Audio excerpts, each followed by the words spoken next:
am so happy to be at the feast with you. Today, my one big message is this. Are you ready? I hope your hearts are ready. Here it is. Receive God's blessing now. You have access. You have access. If there's a person beside you, tap that person and say, you have access. Type it in the chat. Say, you have access. Better yet, put your hand over your chest and declare this with me. Say this with faith, with conviction. I have access. Brother Bo, what does that mean? You'll find out in a while. But here, let me make an announcement first. Are you ready?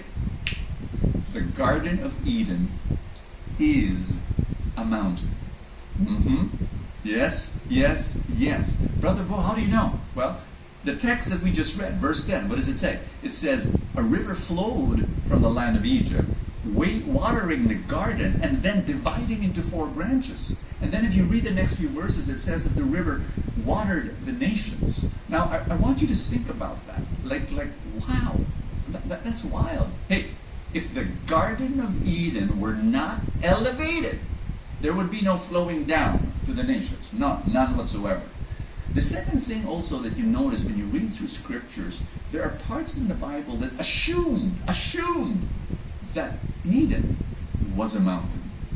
But you see, if you are familiar with the Middle East, then it's a no-brainer.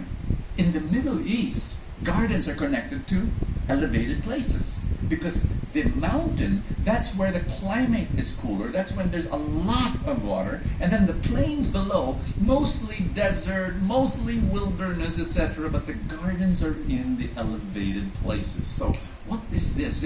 Okay, brother, okay, I got it, you know. Eden Mountain, yeah, right. So what's the point? The point is this about the river flowing down from Eden to the nations. What's that? It is God's, I hope you're listening, Eden expansion project. This God's idea was there's this beautiful garden, and that's the world over there. His plan was this, to make that world a garden. Yes, there are deserts, and yes, but he wanted the whole thing to be a garden. Brother Bo, that's amazing. What's our role there in that experiment? Let me answer that question by answering another question. Because a lot of people ask me this, Brother Bo, Adam and Eve, are they real historical figures? I'll answer that question in this way. Are you ready? I'm going to respect the intention of the human author, the original intention of the human author of Genesis. And what's the intention? The intention is this, that what does Adam and Eve mean, by the way? Adam means humanity. Eve means life. Oh, his intentions were very clear from the start. Adam and Eve are us. We're Adam and Eve. Now, friends, think with me. Very, very important. Okay, Brother Bo. So what's that? So here it is. In Genesis 1:28, it says, "Be fruitful and increase in number, fill the earth and subdue it." My dear friends, we talked about God's Eden expansion project. Guess what? You're supposed to lead it.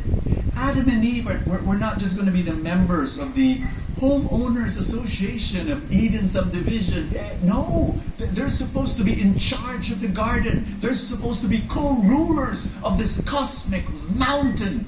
They are his kings and queens. And friends, this is the whole idea of creating man in his image and his likeness.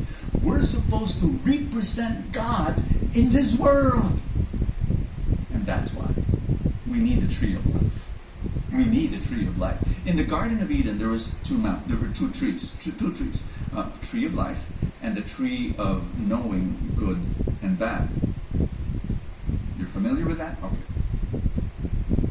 God gave Adam and Eve access, 100% access, total access to the tree of life.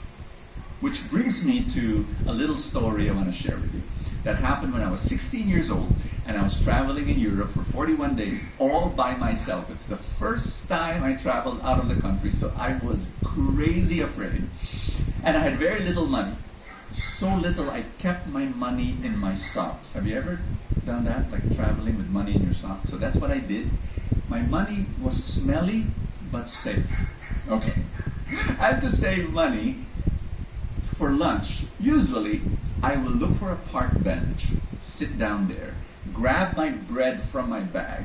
I would have bread and banana. Banana and bread. I would go to a grocery store, buy a loaf of bread, buy 10 bananas, put it in my bag, good for 2 to 3 days. That's how I saved money. But when I was in Rome, I had a priest friend who was studying, and I visited him. And I saw to it that I would visit him right before lunch. You know why. The bread and banana combo was getting old. So, when he opened the door, he asked me a question that was music to my ears. He said, "We're about to have lunch. Have you eaten?" Yes, no. So anyway, he ushered me to the dining room, and I was at first shocked, because there were 40 plus priests of different ages and nationalities.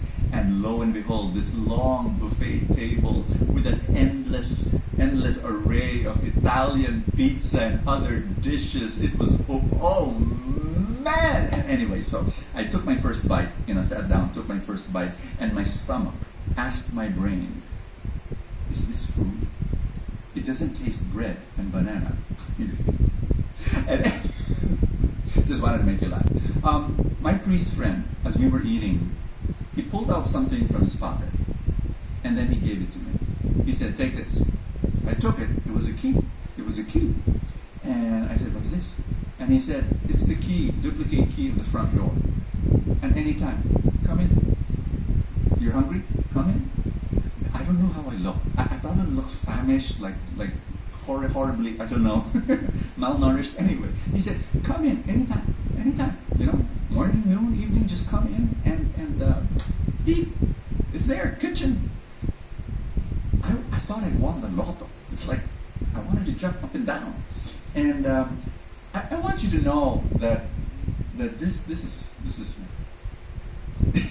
the reason why I share you that story. It's because of this, that I really think that. Oh, by the way, I changed my itinerary. I was supposed to stay in Rome for 3 days. I stayed for 8 days, and I actually lived in his house already, so no need to go in, go out. But isn't that what God did to Adam and Eve? There was this tree of life, and they could eat there at any time. This was the tree of life. Everything that they needed was in the tree of life. All the peace that they needed, all the joy was there, all the happiness that they needed was there, all the wisdom was there, all the strength was there, all the blessings was there. It was all available. Question: did they actually eat from the tree of life? Genesis is silent about that.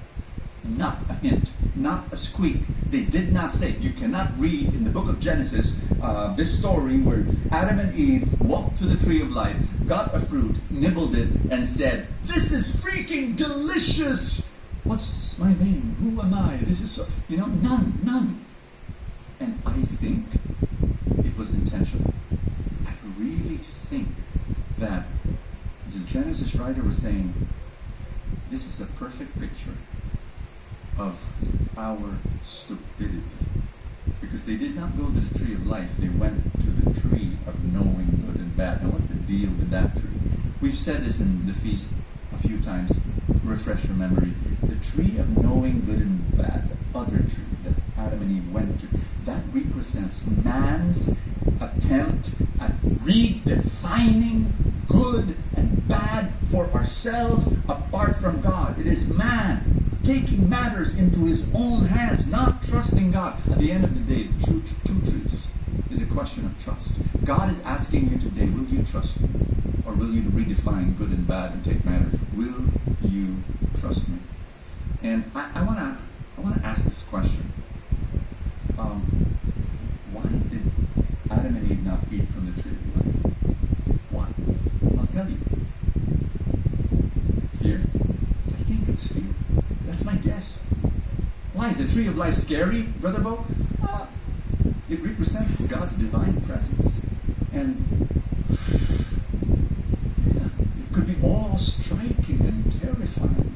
To bring you back to that story of mine, crazy story when I was 16, when the priest gave me the key, I felt joy, but I also felt fear. Because I had to deal with these 40 priests who were mostly tall Europeans who were speaking French and Italian and German and other languages. And who was I? I felt small. I was a 16-year-old poor Filipino. I'm not supposed to be there. But thanks be to God, my hunger was greater than my fear, greater than my shame. And I pray that right now your hunger for God is stronger and greater than your shame. God bless you.